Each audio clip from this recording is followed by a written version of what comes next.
আসসালামু আলাইকুম ওয়া রাহমাতুল্লাহি ওয়া বারাকাতুহু। ব্যবসা করা সুন্নাত। রাসূলুল্লাহ সাল্লাল্লাহু আলাইহি সাল্লাম তার জীবদ্দশায় নিজেও ব্যবসা করেছেন।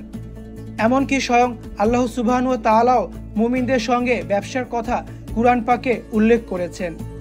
আল্লাহ তাআলা ইরশাদ করেন, নিশ্চয় আল্লাহ মুমিনদের থেকে তাদের জান ও মাল ক্রয় করে নিয়েছেন যে তাদের জন্য রয়েছে জান্নাত। অন্যত্র ইরশাদ হয়েছে, আল্লাহ ব্যবসাকে হালাল করেছেন এবং সুদকে করেছেন হারাম। ব্যবসায়ের প্রধান উপজীব্য হল সততা ও আমানতদারিতা। এমন ব্যবসায়ী সম্পর্কে হাদিস শরীফে নবী করিম সাল্লাল্লাহু আলাইহি সাল্লাম বলেন, সৎ আমানতদার ব্যবসায়ী নবীগণের সঙ্গে হাসর করবে। বস্তুত ব্যবসা ক্ষেত্রে রাসূলুল্লাহ সাল্লাল্লাহু আলাইহি সাল্লাম আমাদেরকে কিছু বিষয় পরিহার করার তাগিদ দিয়েছেন। হাদিসের আলোকে তেমনই কয়েকটি বিষয় আলোচনা করা হবে আজকের ভিডিওতে ইনশাআল্লাহ। 1. মিথ্যা কথা বলা। বর্তমানে ব্যবসা ক্ষেত্রে অতি সাধারণ এক মার্কেটিং পলিসি হচ্ছে মিথ্যা বলে পণ্য বিক্রি করা। মিথ্যা ছাড়া ব্যবসা করা যায় না। অনেক ব্যবসায়ী তো সগৌরবে এমন উক্তি করতেও দ্বিধাবোধ করেন না।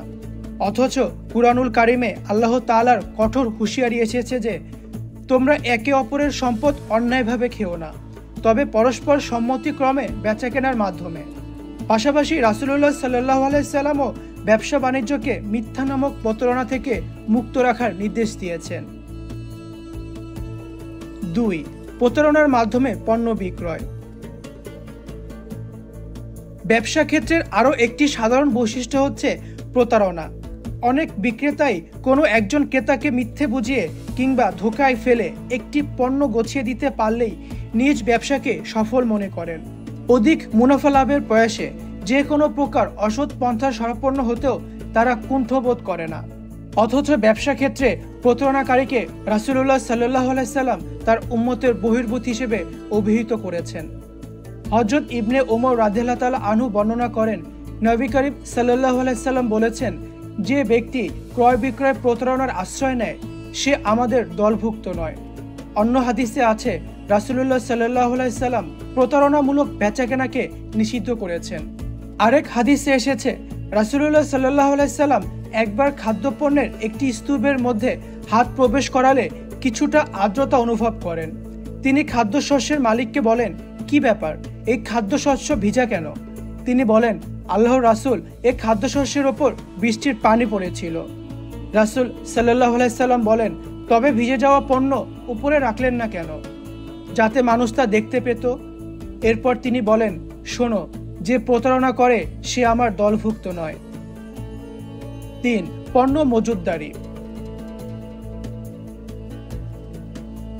বর্তমানে আমাদের দেশে দ্রব্যমূল্যের অস্বাভাবিক ঊর্ধ্বগতির অন্যতম প্রধান কারণ হচ্ছে সিন্ডিকেট বা মজুতদারি।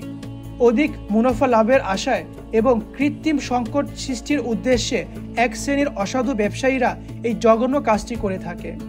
কিন্তু হাদিসে রাসূলুল্লাহ সাল্লাল্লাহু আলাইহি সাল্লাম এই কাজটি করতে নিষেধ করেছেন। রাসূলুল্লাহ সাল্লাল্লাহু আলাইহি সাল্লাম বলেন, যে ব্যক্তি মজুতদারি করে সে পাপাচারী। 4. মাপে কম দেয়া। ব্যবসা ক্ষেত্রে প্রতারণার আরেকটি অংশ হচ্ছে মাপে কম দেয়া। বর্তমানে প্রায় সকল প্রকার ব্যবসায়ীদের মাঝেই এই প্রবণতা দেখা যায়। কেউ কেউ আবার ওজনে সঠিক দিলেও পণ্যের মাঝে ভেজাল মিশিয়ে ও বিভিন্ন কারসাজি করে মানুষকে ধোঁকা দিয়ে থাকে। এ প্রসঙ্গে আল্লাহ জাল্লা শানহু ইরশাদ করেন, দুর্ভোগ তাদের জন্য যারা মাপে কম দেয়। তারা কি চিন্তা করে না যে তারা পুনরুত্থিত হবে কিয়ামতের দিবসে, যেদিন সব মানুষ দাঁড়াবে মহান প্রতিপালকের সামনে। হাদিসে এসেছে, হযরত আবু যর রাদিয়াল্লাহু তাআলা আনহু থেকে বর্ণিত, রাসূল সাল্লাল্লাহু আলাইহি সাল্লাম বলেন, 3 ব্যক্তির প্রতি আল্লাহ তাআলা কিয়ামতের দিবসে রহমতের দৃষ্টিতে তাকাবেন না, তাদেরকে মার্জনা করবেন না, তাদের জন্য রয়েছে যন্ত্রণাদায়ক শাস্তি। আমি বললাম, হে আল্লাহর রাসূল, তারা কারা?